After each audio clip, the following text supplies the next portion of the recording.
While Halo 2 and 3 are widely regarded as the best games in the series, Halo 4's campaign still tells a pretty solid story. But today's question is not one of quality. Instead, it's a question of stupidity. Can you beat Halo 4 without taking any damage?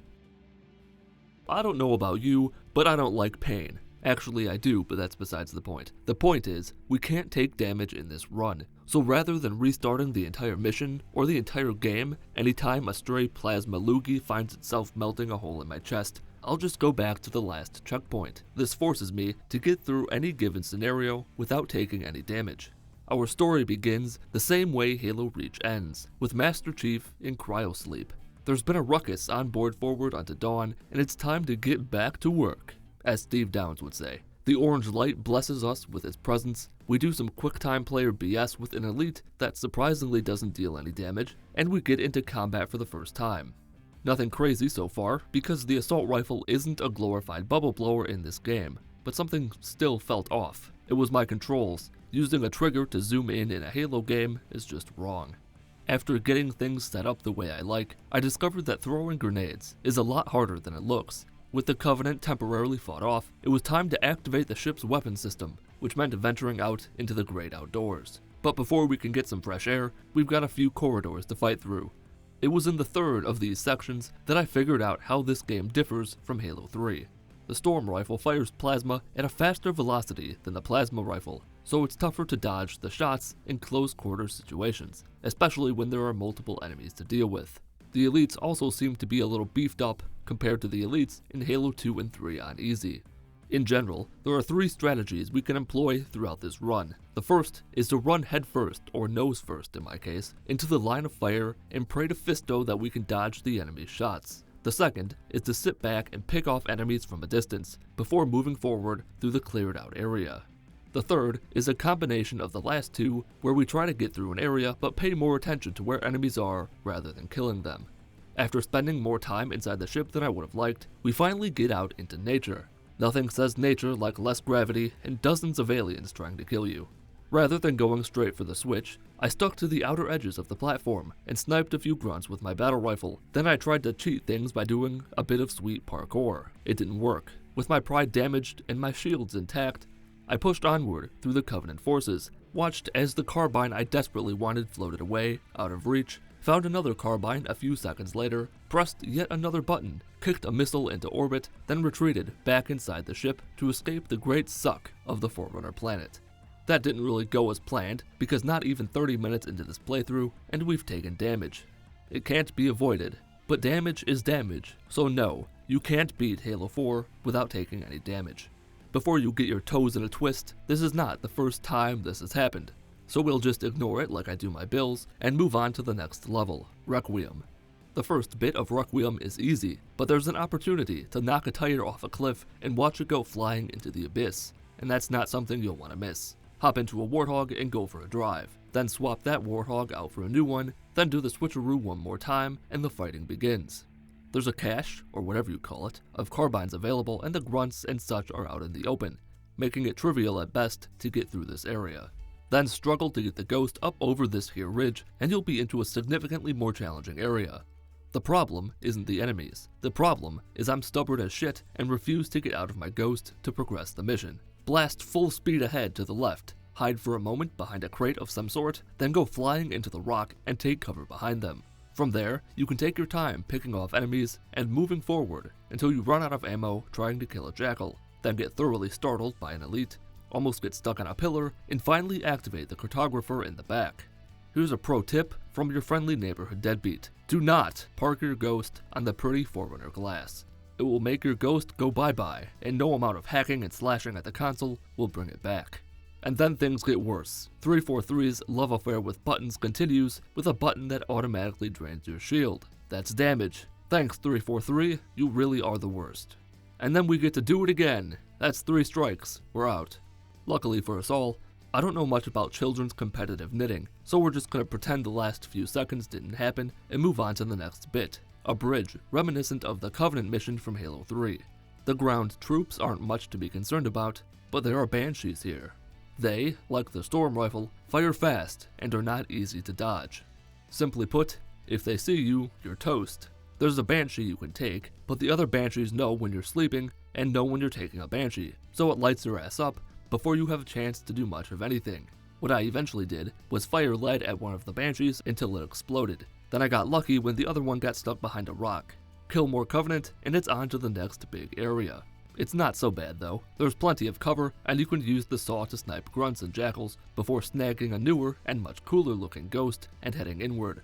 There were a few grunts and a sword elite that gave me more trouble than they should have, but with a ghost and a drug-induced optimistic attitude, all that's left is to let the sentinels do most of the work on the hunters, backtrack for the ghost, go sailing off a ramp into the abyss, taking the first of many elevator rides, and Requiem is complete. Up next is Forerunner, and it's the first level where we encounter the Prometheans. New enemies, how exciting! No, they're really not. In fact, they're quite awful. First and foremost, because we've got another instance where damage cannot be avoided, this time with a knight that is not so chivalrous. I tried several times to avoid him or kill him, but nothing worked. The second reason they suck is because crawlers and watchers introduce a new level of verticality to combat that isn't present with grunts, jackals, or elites. Crawlers can scale the walls and scamper about like little robotic bitches, while the watchers are airborne and fly off as soon as you shoot at them. And then there's the knights who are just a pain to kill, they can spawn watchers, and are pretty well armored. All three of them are just horrible, but they're here to stay, so my suffering will go on. The first sizable conflict between myself and the Prometheans didn't go all that well, largely because I only had an assault rifle and a magnum with less than 20 rounds left. Either weapon could handle the knights or crawlers on their own, but together, in an open space, with a watcher, is just a shit show. After that nightmare, I got my hands on a light rifle and some splinter grenades that might as well have been bags of glitter. The light rifle, despite its zoomed-in mode using 3 ammo per shot, proved useful in taking out the crawlers and other stupid digital creatures at a distance. Next came the first segment that involves destroying a little glowing ball. The trick here is to not let the door close behind you. Doing it this way allows you to get more ammo and provides you with cover from the assortment of Promethean bullshit scattered throughout this hellscape. Use their tools against them, ascend to the heavens, jump through a portal, and now the Covenant are fighting with the Prometheans. I got some popcorn and watched them massacre each other for a while until it became clear that my popcorn would be cold and my great-grandchildren will have long since passed on before they finished fighting, because that's how AI fights usually work. So I intervened and made relatively quick work of them all. Pressing onward, I was pleased to find another ghost, and then for the third time this year, I contemplated doing shots of Drano, as there were more Banshees to deal with. The upside is that there's some cover and I have a hard light shield. With the ground troops dead, it wasn't too terribly difficult to make my way past the Banshees thanks to that shield. Then I pressed another button, the Didact revealed himself, and he did the unthinkable. He changed the accent color of the Prometheans from blue to orange. What a prick.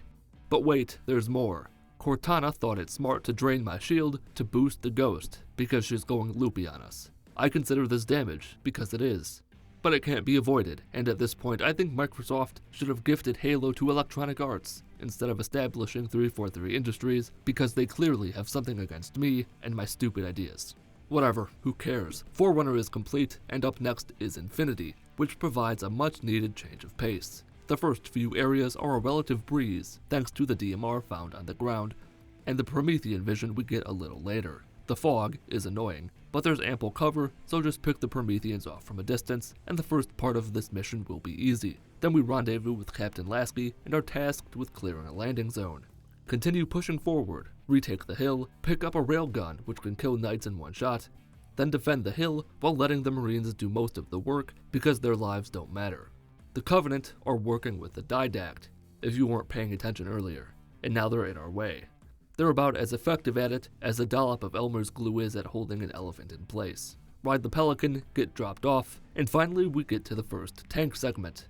As is the case with tank segments from previous games, the trick here is to stay as far away as possible and clear out every area before moving forward. The tank turns slowly, so an enemy can land some shots before you have time to turn around and send them to heck. Enter a ship, kill the enemies within, and now we get our hands on a Mantis. I think the Mantis is better than the tank. Its machine guns can take out a knight in a few seconds.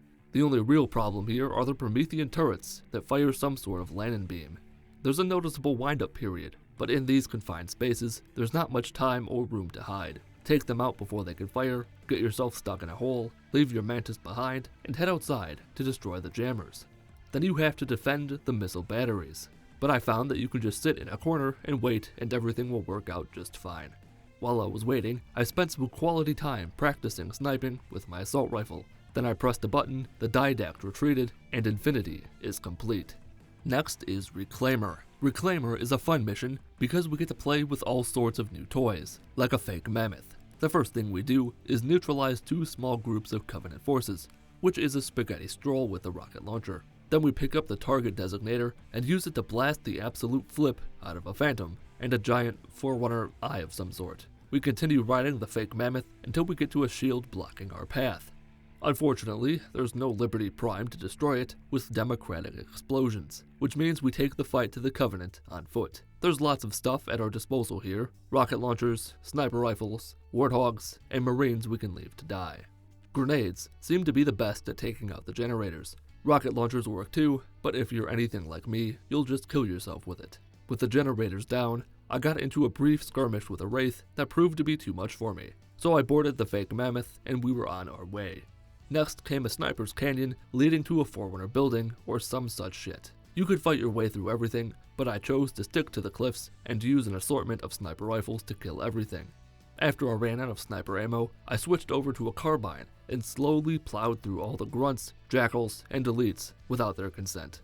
Inside the Forerunner structure, we passed through a few hallways. Cortana gets bot-napped, Master Chief gets a special library card, and we're ambushed by the Prometheans. Fight through them, and we get to another tank section. I let the Marines do the killing while I ran off and looked at what was ahead. Then I went back for the tank and did more plowing. There are 2 more generators that need to be eliminated before you can kill the Marine that refused to give back your fuel rod cannon, destroy the Forerunner gravity well, and complete Reclaimer. Next up is Shutdown. By this point, I had become pretty annoyed with the Prometheans and all the damage I was forced to take, so I put the challenge on hold for a bit while I slaughtered all the UNSC personnel inside the hangar. The Spartans almost seem like reskinned elites. Or maybe it's the other way around. Who cares? With that out of my system, I restarted the mission, hopped inside the Pelican, and took to the skies. There are a few phantoms guarding the spire where we're supposed to land, but the Pelican's weapons are more than enough for them. Cortana got all staticky, I destroyed an attenuator, which took more effort than you might have thought. Then I destroyed another, took my leave, and was confronted by shiny gentlemen who seemed to take issue with my previous actions. Back in the Pelican, I took out a few more phantoms and entered the next spire. And I knew what this one was. It was the ride a gondola and destroy 3 things section of the game. And I couldn't be any less excited about it. The first part consisted of grunts, jackals, and elites. All relatively simple to take care of if you put some distance between yourself and them. Press a button, clear out the Prometheans who've broken into my gondola, and the second part was more Prometheans. Who saw that coming?